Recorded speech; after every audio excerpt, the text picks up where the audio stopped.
Put your hands where I can see them. You got 5 seconds to show ID, or we draws you out. The officer snapped, his hand hovering over his holster. That line cracked through the air inside Z's place, cutting through the morning coffee and quiet chatter like a slap across the face. Every fork froze midair, every head turned. And at the center of it all, a black man in a faded hoodie, sitting alone with a half-sipped mug, met the officer's glare with calm silence. Across the counter, Zariah stepped forward, 25 black, a smile that could break tension, and eyes that had seen enough disrespect to stop letting it slide. Her apron was neat. Her voice was firm. He's a customer, same as anyone else. And unless drinking coffee is illegal now, you're the one out of line. The diner fell dead silent.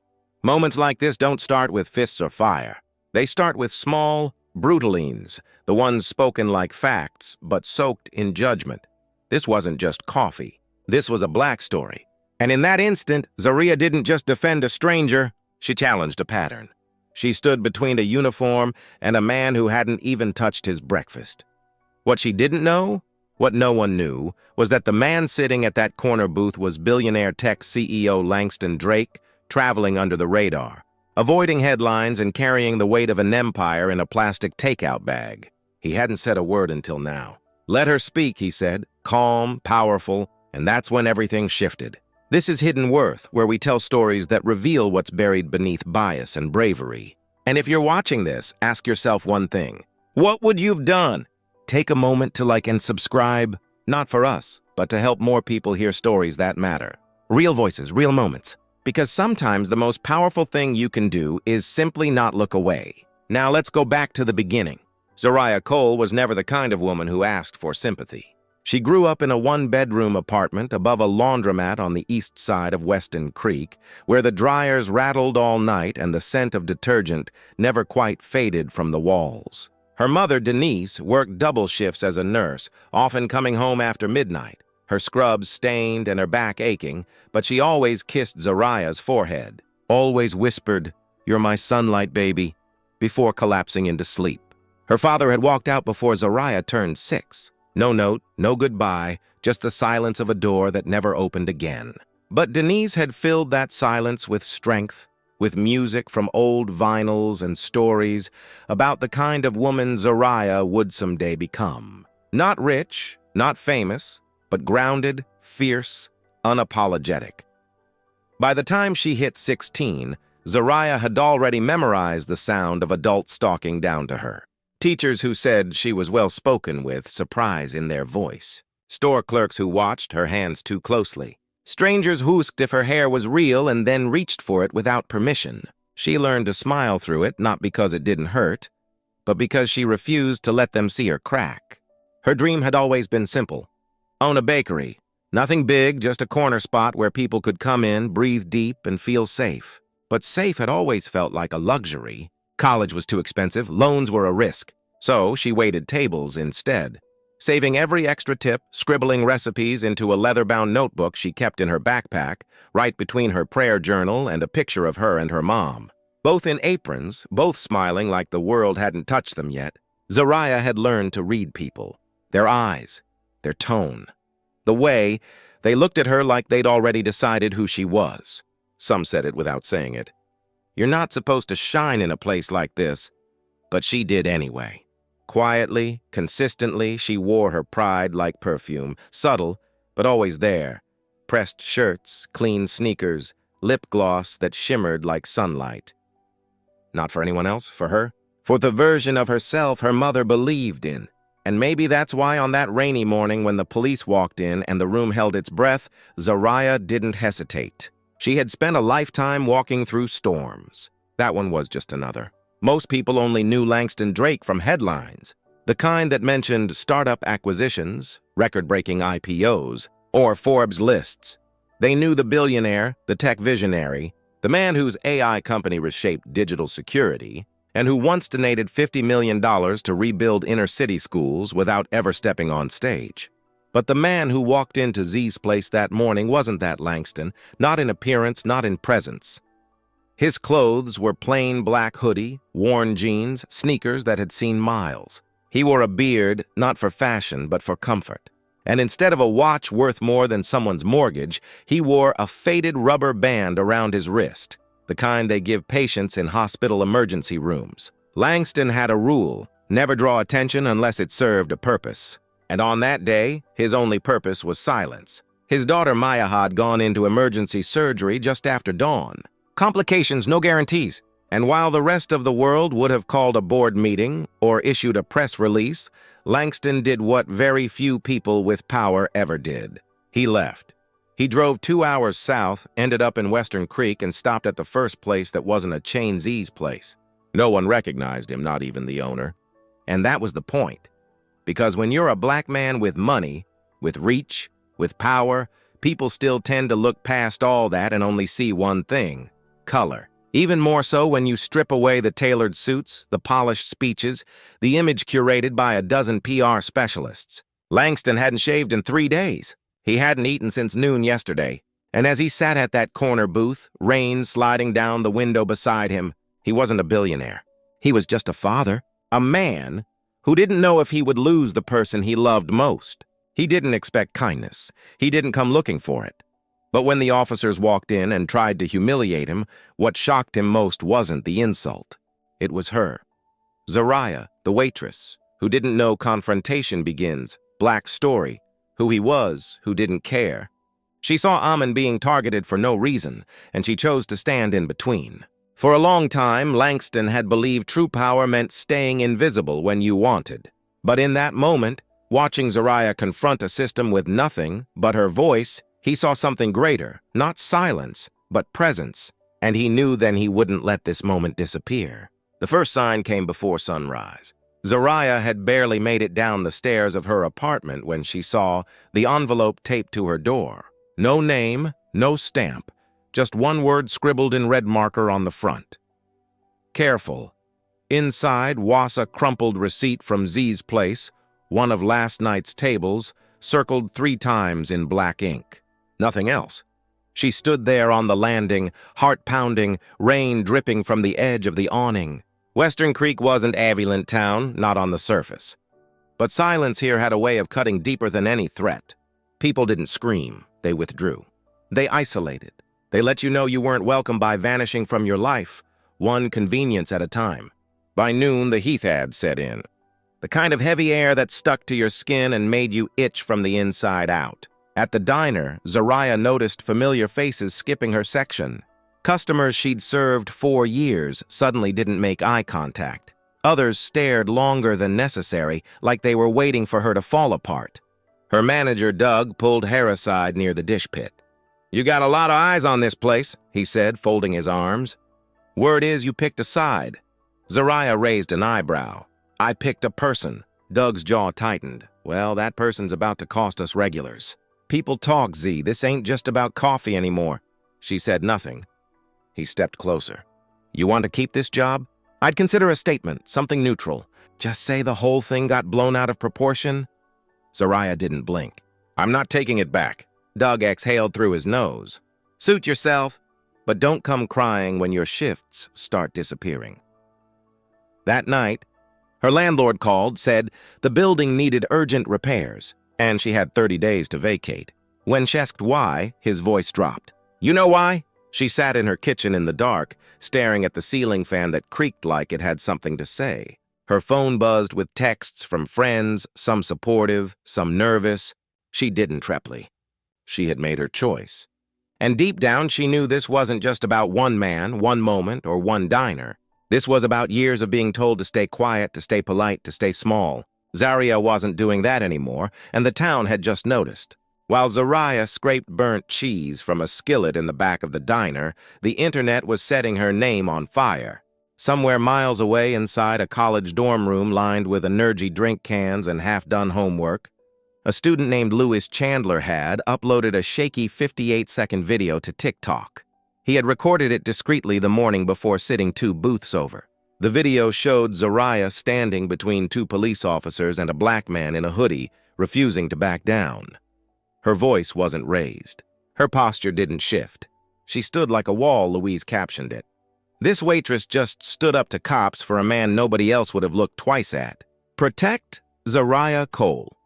By the time Zariah clocked in the next morning, the video had already crossed 1.2 million views. Within hours, it was on Instagram Reels, Facebook shares, Twitter threads, and news blogs with titles like "The Woman Who Said No to Injustice in a Diner Booth," "Zariah Cole, the waitress who wouldn't let power win." A black story that America needs right now. Influencers reposted it with tears in their captions. Journalists were already reaching out to Louise asking for contact info.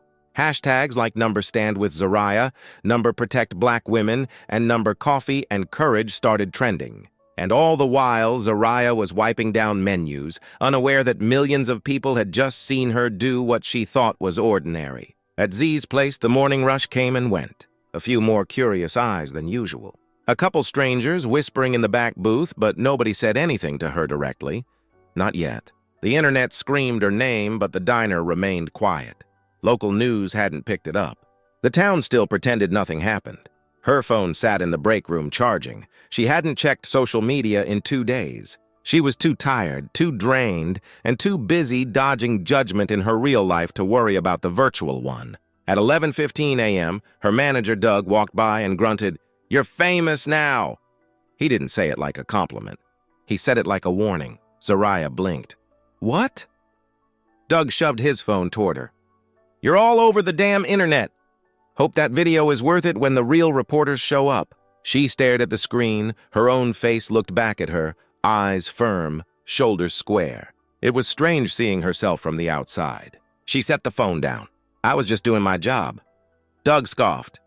"Yeah, well, now it's everybody's business." Outside, the clouds were gathering again, but the storm already started, and Zariah had no idea just how far the thunder would reach. On the 43rd floor of a private hospital in Charlotte, North Carolina, Langston Drake stood at the window of a VIP suite, arms crossed, eyes locked on the skyline. It was almost evening. Thiessen was dipping low behind the buildings, casting long shadows across the glass. But his thoughts weren't on the view. They were on a waitress with fire in her voice.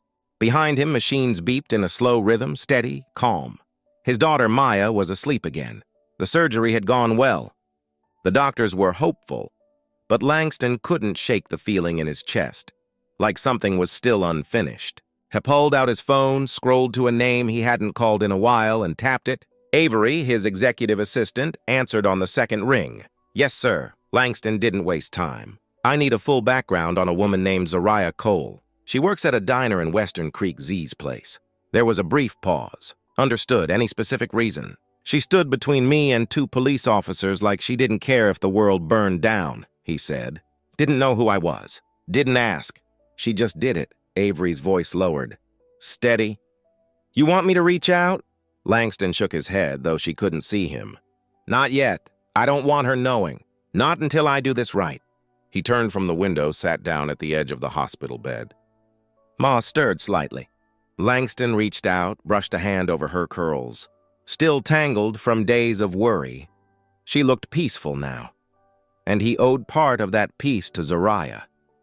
"She reminded me of my mother," he added, voice quieter. "Didn't flinch, didn't smile to be liked, just did the right thing." "I'll get her file to you by morning," Avery replied. "Do you want me to brief legal or press?" "No," Langston said firmly. "This isn't about publicity, it's personal." Another pause. "And Avery?"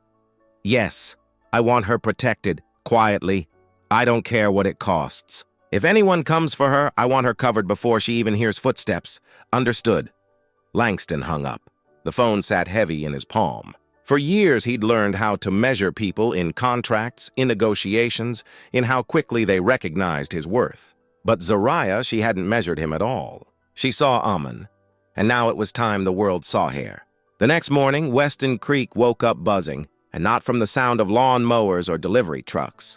It was something else. Whispers, looks, unanswered questions dancing through the air like pollen on the wind. At Z's place, Zariah arrived early. She didn't bother checking her phone. She hadn't touched it much since the video went viral. The notifications were too overwhelming.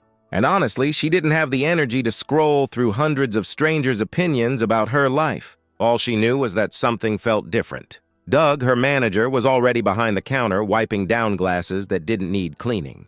He kept glancing at the door like he was waiting for someone, not someone local. The first customers of the day weren't regulars. Two men in polos and dark jeans sat at the far end of the diner and didn't even open the menu. One of them whispered something into his smartwatch. Zariah took their coffee orders without asking too many questions. At 9:07 a.m., a tall man in a sharp navy suit walked in.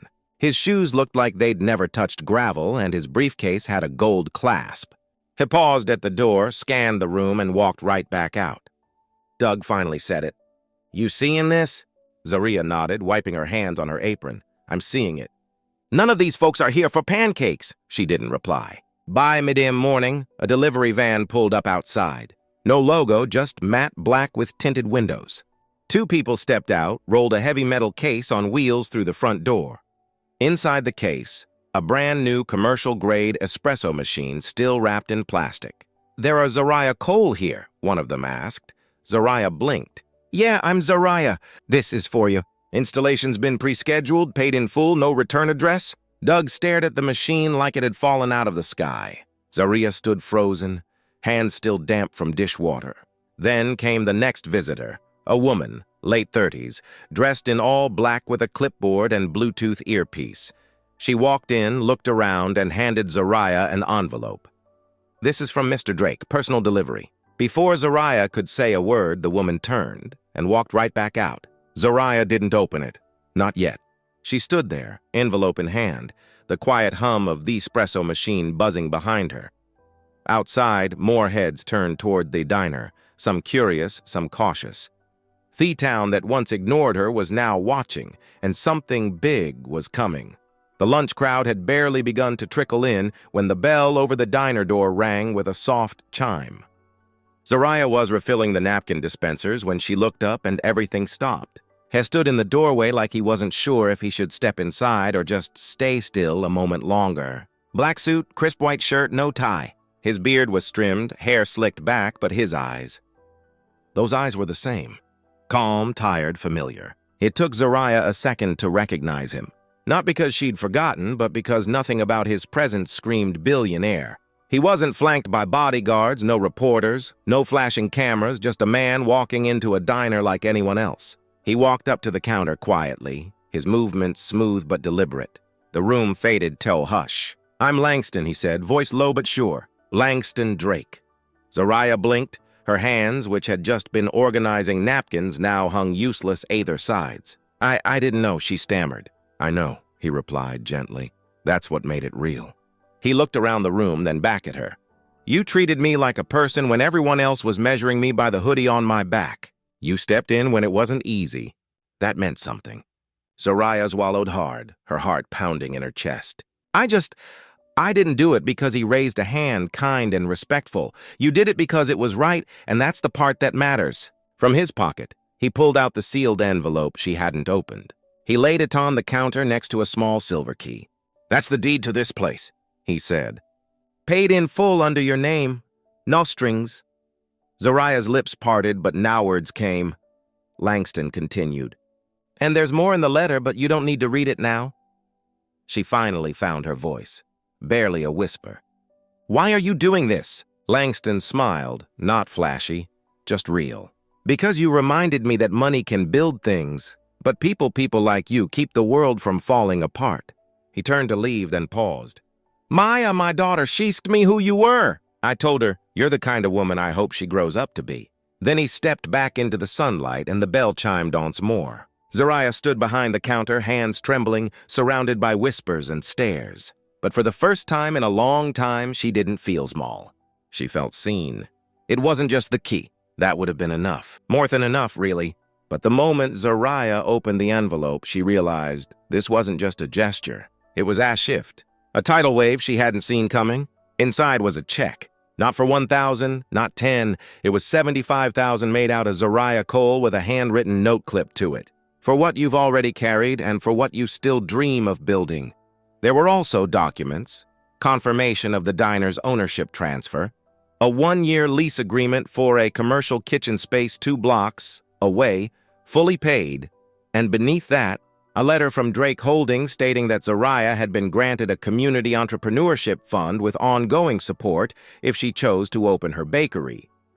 She sat at the back booth, Envelope in hand, the weight of everything pressing against her chest in a way that felt too big to describe. Doug stood nearby, half watching, half mumbling. Something about taxes and legal terms. She didn't hear him. The kitchen door swung open and Joyce, the cook who'd been there since before Zariah started, peeked out. "You okay, baby?" Zariah nodded slowly. "I think so, but I don't know what to do with this." Joyce stepped out and sat across from her. "You do what you always do. You serve, you build, you bake. Just with a little more help now." Later that afternoon, another delivery arrived. This time, a full team wearing black polos marked Drake Foundation wheeled Inu kitchen equipment, stainless steel prep tables, an upgraded walk-in cooler, a shipment of premium ingredients labeled with bakery tags. At the very bottom of the last crate, there was a small box wrapped in brown paper. Inside it, a flour-dusted apron embroidered in pale blue thread with two simple words, sunlight and spice. Her bakery name, the own she had only ever written down in her journal. There was a note tucked inside. It said, "You told the truth when it cost you. Now let the truth feed others." Zariah ran her fingers over the stitching like it might disappear. Her throat tightened. Not from money, not from surprise, but from knowing someone had seen her. Really seen her? For once, she wasn't surviving. She was starting. By the end of the week, Western Creek felt like a town holding its breath. The same people who had whispered behind Zariah's back, who once left notes on her locker in high school or crossed the street when she walked by, were now hovering outside the diner, pretending to check their phones, pretending they hadn't seen the news, but they had. They all had. Local headlines now read things like, "From waitress to owner, Zariah Cole's rise," and Weston's own heroine, a black story that changed us. Even the local radio station played a segment on community courage, ending with a quiet, "We see you, Zariah." And then the first face appeared, the one she never expected, Mrs. Everett. Her old English teacher, the woman who once wrote, "Speak less, smile more," on the corner of her final paper, walked in wearing her pearls and that same tight bun.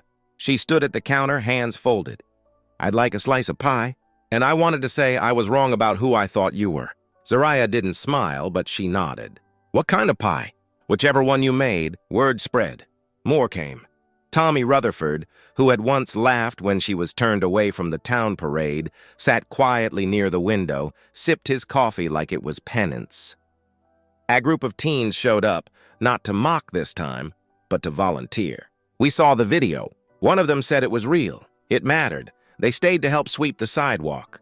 Even Pastor Griggs, who hadn't stepped foot in Z's place in years, walked in and asked if he could bless the space, not with cameras, not with headlines, just with a prayer whispered behind the register. Zariah didn't speak much during those moments. She watched, measured, wondered how long it would last. But she welcomed them not because they deserved it, but because she believed in what her mother had taught her. Forgiveness isn't weakness, it's power with purpose. 1 year later, black girl. And maybe the most powerful thing she could do now wasn't to shame the town, but to let them see what grace looked like in real time. One by one, the walls that had boxed her in began to shift. Not fall, but bend. And for the first time, Western Creek felt like a place that could grow. It was just after the lunch rush when the bell above the door rang soft, unassuming. Zariah didn't look up at first. Her hands were still wiping down the counter, her mind lost in the rhythm of routine.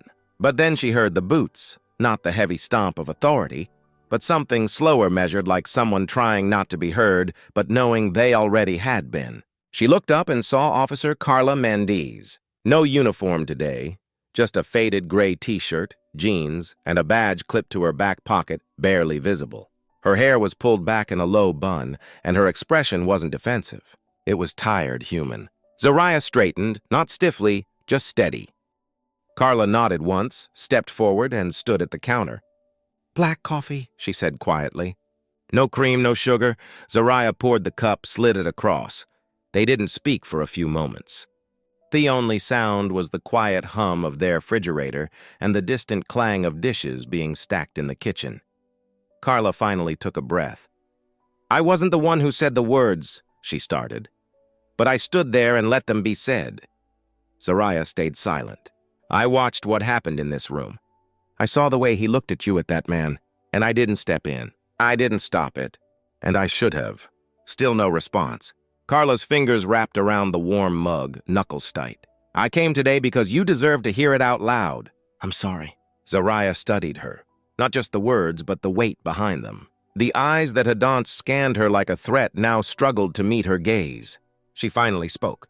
I don't need an apology, she said. I needed someone to act. I know, Carla whispered. That's why I'm here. I want to be better. I want to do better. Zariah reached under the counter, pulled out a biscuit still warm, and set it in front of her. Not with ceremony, not with forgiveness, just quietly. Talking's easier with food, she said. Carla smiled faintly. Thank you. Zariah didn't smile back, but her shoulders relaxed, just slightly. Because maybe change didn't start with grand speeches or press conferences. Maybe it started with showing up, setting down your pride, and picking up a cup of coffee you didn't quite deserve yet. Thiessen was just beginning to set behind the hills of Western Creek, casting long amber streaks across the sidewalk in front of Sunlight and Spice.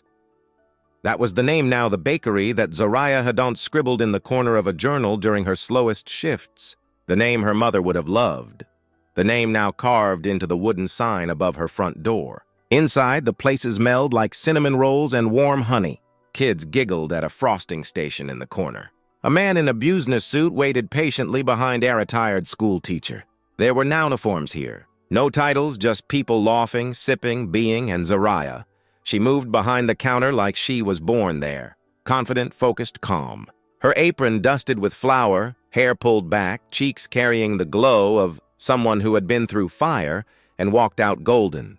Langston had come by that morning. No press, no cameras. Just a father and his daughter, Maya, now walking stronger, hair growing back, Asmal's sparkle in her eye. They sat at the corner booth. Zariah brought them fresh lemon muffins on the house. They talked. They laughed. They lived! And as the room filled with chatter and clinking forks, Zariah glanced at the picture on the wall. Her and her mom in matching aprons, covered in powdered sugar and dreams. She thought about that day. The day she stood between injustice and a stranger. The day she didn't know would become a story. And she realized something deep, something simple. Kindness means the most when it's given without knowing what it might return. Because we don't always get to choose the battles, but we do choose how we show up. And when you show up for others, especially when it costs you something, you give the world permission to change. One person, one moment, one act of courage at a time. So if this story moved you even just a little, let it stay with you.